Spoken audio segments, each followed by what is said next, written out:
ಮಕ್ಕಳ ನ್ಯಾಯ ಕೇಳಿದ್ರೆ ಅವ್ರ ಮೇಲೆ ಮನಸ್ಸು ಇಚ್ಛೆ ಬರೆದಿದ್ದಾರೆ, ಹೊಡೆದಿದ್ದಾರೆ, ತಲೆಗಳು ಹೊಡೆದಿದ್ದಾರೆ, ಗಾಯಗಳು ಮಾಡಿದ್ದಾರೆ, ಕೆಲವರು ಜೀವ ಹೋಗುವ ರೀತಿಯಲ್ಲಿ ಹೊಡೆದಿದ್ದಾರೆ ಅಂತ ಹೇಳಿದ್ರೆ ನಿಮಗೆ ಮನುಷ್ಯತ್ವ ಇದೆಯಾ?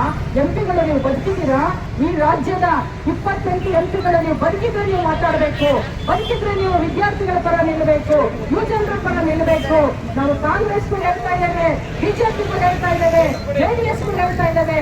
ನೀವು ಮನುಷ್ಯತ್ವ ಇದ್ರೆ ನೀವು ಈ ನಡೀತಾ ಇರ್ತಕ್ಕಂಥ ವಿದ್ಯಾರ್ಥಿ ಯುವಜನರ ಪರ ನೀವು ನಿಲ್ಲಬೇಕು.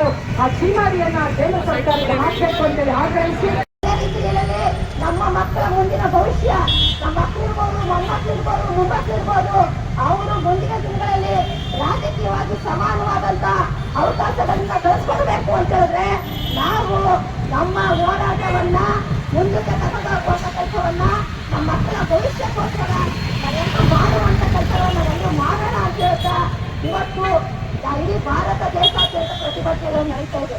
ಇಡೀ ದೇಶದೊಳಗಡೆ ಜಂತರ್ ಮಂತರ್ನಲ್ಲಿ ಸಾಕಷ್ಟು 20ಕ್ಕೂ ಹೆಚ್ಚು ಜನ ನಮ್ಮ ಮಕ್ಕಳು ಆತ್ಮಹತ್ಯೆ ಮಾಡ್ಕೊಂಡಿದ್ದಾರೆ. ಇವತ್ತು ಕೇಂದ್ರ ಸರ್ಕಾರ 20 ದಿನದಿಂದ ಕರಳು ಸುರಿದಂತವ್ರ ಮೇಲೆ ಇವತ್ತು ಜಂತರ್ ಮಂತರ್ನಲ್ಲಿ ನಮ್ಮ ಮಕ್ಕಳ ಮೇಲೆ ಲಾಠಿ ಬೀಸಿದ್ದಾರೆ. ನಮ್ಮ ಮಕ್ಕಳ ಭವಿಷ್ಯ ಜೊತೆ ಚೆಲ್ಲಾಟ ಆಡ್ತಾ ಇದ್ದಾರೆ. ಒಂದ್ ಕಡೆ ಮಹಿಳಾ ಮೀಸಲಾತಿ ಕೊಡ್ತಾ ಇಲ್ಲ, ಇನ್ನೊಂದ್ ಕಡೆ ಶಿಕ್ಷಣ ವ್ಯವಸ್ಥೆಯನ್ನ ನಾಶ ಮಾಡಿ ಕೊಟ್ಟಿದ್ದಾರೆ. ಇನ್ನೊಂದ್ ಕಡೆ ರೈತರು ರೈತರು 750ಕ್ಕೂ ರೈತರು ಹುತಾತ್ಮರಾದ್ರು. 1.5 ವರ್ಷಗಳ ಕಾಲ ರೈತರು ಎಲ್ಲಿಯ ಸುತ್ತಮುತ್ತ ಸುತ್ತಕೊಂಡ್ರು. ರೈತ ಕಾರ್ಮಿಕ ಕಾನೂನುಗಳನ್ನ ತಿದ್ದುಪಡಿ ಮಾಡುವ ಮುಖಾಂತರ ಇವತ್ತು ಕಾರ್ಮಿಕರನ್ನ ಬೀದಿಟ್ಟವರು. ನರೇಂದ್ರ ಮೋದಿ ಸರ್ಕಾರ ಅಧಿಕಾರಕ್ಕೆ ಬಂದ ನಂತರದಲ್ಲಿ ಕಳೆದ 12 ವರ್ಷಗಳಲ್ಲಿ ನಿರಂತರವಾಗಿ ರೈತ ಕಾರ್ಮಿಕರ ಮಹಿಳೆಯರ ಯುವಜನರನ್ನ ಗಮನಕಾರಿ ನೀತಿಗಳ ವಿರುದ್ಧ ಗಮನಕಾರಿ ನೀತಿಗಳನ್ನ ಅನುಸರಿಸ್ತಾ ಇದೆ.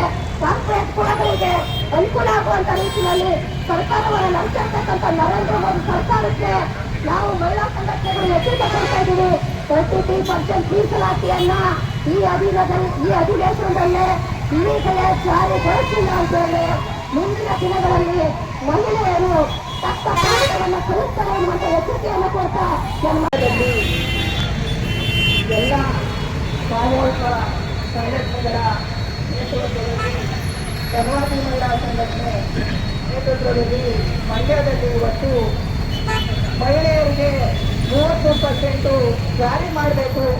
ಅಧಿವೇಶನದಲ್ಲಿ ನಡೀತಾ ಇರುವಾಗ ಮಹಿಳೆಯರ ಬಗ್ಗೆ ಧ್ವನಿ ಎತ್ತಿ ಕೇಂದ್ರ ಸರ್ಕಾರ ಆಗಿರ್ಬೋದು, ರಾಜ್ಯ ಸರ್ಕಾರ ಆಗಿರ್ಬೋದು, ಮಹಿಳೆಯರ ಬಗ್ಗೆ ಮೀಸಲಾತಿಯನ್ನ ಜಾರಿ ಮಾಡಿರುವುದನ್ನ ಅಧಿವೇಶನದಲ್ಲಿ ಮಾತಾಡಬೇಕು ಅಂತ ಹೇಳ್ತಾ ಇವತ್ತು ನಾವೆಲ್ಲ ಹೋರಾಟವನ್ನ ಮಾಡ್ತಾ ಬರ್ತಾ ಇದ್ದೀವಿ. ಮಹಿಳೆಯರಿಗೆ 30% ಜಾರಿ ಅಂತ ಹೇಳಿರುವಂತಕ್ಕ ಇದುವರೆಗೂ ಮಾಡಿಲ್ಲ.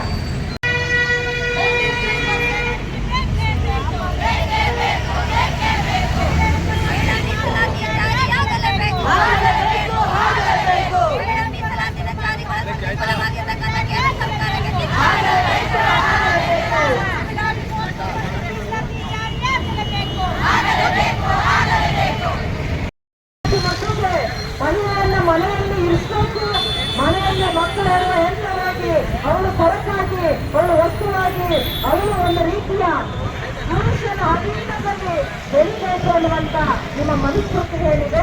ಅದಕ್ಕೆ ನಾವು ಸೋತು ಹೊಡೆದು ಇಡೀ ದೇಶಾದ್ಯಂತ ಹೆಣ್ಣುಮಕ್ಕಳು ಬೀದಿಗಿಳಿದು ಹೇಳ್ತಾ ಇದ್ದೀವಿ, ನಮಗೆ ಮಹಿಳಾ ಮೀಸಲಾತಿ ಮಸೂದೆ ಜಾರಿಗೆ ಬರಬೇಕು. ಈ ಅಧಿವೇಶನ ಏನು ಮೊನ್ನೆಯಿಂದ ಆರಂಭ ಆಗಿದೆ, ಮೊನ್ನೆಯಿಂದ ಆರಂಭ ಆದ ಈ ಮುಂಗಾರು ಅಧಿವೇಶನದಲ್ಲಿ ನೀವು ಮಹಿಳಾ ಮೀಸಲಾತಿ ಮಹಿಳೆ ಪರ ಇರೋದಾದ್ರೆ, ಮಹಿಳೆಗೆ ರಕ್ಷಣೆ ನೀತಿ ಅಂತ ಹೇಳೋದಾದ್ರೆ ಬರೀ ಬಾಯಿ ಮಾತಿನ ಉಪಚಾರದಿಂದ ಮಹಿಳೆ ಅಭಿವೃದ್ಧಿ ಸಾಧ್ಯ ಇಲ್ಲ. ಹಾಗಾಗಿ ಮಹಿಳೆಗೆ ರಾಜಕೀಯ ಮೀಸಲು ಕೊಡಬೇಕು. ಇವತ್ತು ಪಾರ್ಲಿಮೆಂಟ್ ಅಲ್ಲಿ ನೀವು ಹೇಳಿದ 543ರಲ್ಲಿ ಮಹಿಳೆಯರ ಸಂಖ್ಯೆ ಬಂದ್ರೆ ಹಲವು ಪುರುಷರಿಗೆ ನಡುಕ ಆಗುತ್ತೆ, ಹಲವು ಪುರುಷರು ಅಲ್ಲಿಂದ ಜಾಗ ಖಾಲಿ ಮಾಡಬೇಕಾಗುತ್ತೆ. ಹಾಗೆಯೇ ವಿಧಾನಸಭೆ 224 ಸೀಟ್ಗಳಲ್ಲಿ ಮಹಿಳೆ 3 ಭಾಗ ಬಂದುಬಿಟ್ರೆ ಉಳಿದವರಿಗೆ ಅಲ್ಲಿ ಅವಕಾಶ ಇಲ್ಲ ಅನ್ನುವ ಆತಂಕ ಭಯ ಇವತ್ತು ಪಾರ್ಲಿಮೆಂಟ್ ಮತ್ತು ವಿಧಾನಸಭೆಯಲ್ಲಿ ಕಾಡ್ತಾ ಇದೆ. ಹಾಗಾಗಿ ನೀವು ಮಹಿಳಾ ವಿರೋಧಿ ಇದ್ದೀರಾ, ಮಹಿಳೆಯನ್ನ ನಿರ್ಲಕ್ಷ್ಯ ಕಾಣ್ತಾ ಇದ್ದೀರಾ, ಮಹಿಳೆ ಮನೆಗೆ ಸೀಮಿತ ಅಂತ ಅನ್ಕೊಂಡಿದ್ದೀರಾ. ಖಂಡಿತ ಅದು ಸಾಧ್ಯ ಇಲ್ಲ.